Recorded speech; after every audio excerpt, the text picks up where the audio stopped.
kunne være billeder fra dengang, før verden gik at lave. Dengang Paul Reichhardt var dus med himlens fugle, lørdagskyllingen blev serveret om søndagen til Giro 413, der var rigtige jordbær i jordbærsyltetøj, og byens eneste fjernsyn sendte i sort-hvid.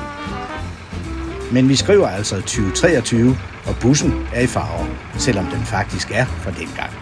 Den gamle Bedford er nemlig hovedperson i endnu et nyt projekt på Limfjordsmuseet i Løgstør. Den snart 70-årige bus skal de kommende år køre museumsgæster rundt i Løgstørs omegn på guidede historiske og kulturhistoriske ture. Tempoet er selvfølgelig afstadigt. Gearskiftet er ikke automatisk, og den friske luft kommer ikke fra aircondition, men åbne lemme i bussens tag.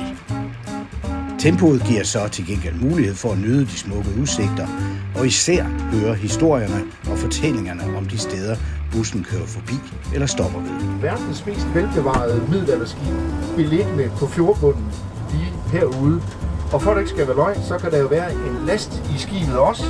Turen begynder selvfølgelig ved Limfjordsmuseet og følger kanalen og havnen ud af byen. Op til det første stop ved vikingeborgen Aggersborg, den største vikingeborg i Danmark. Færgelejet ved Agersund fortæller historien om de mange århundreder før broen blev bygget. Næsborg Kirke ligger med fantastisk udsigt.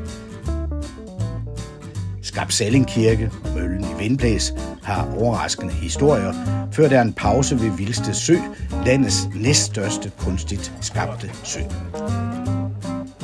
Her viser det sig så, at den gamle Bedford kan rumme mange brugbare og fornuftige ting.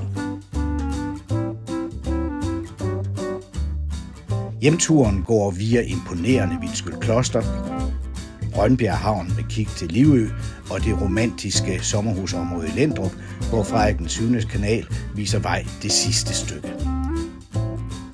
Se meget mere på limfjordsmuseet.dk.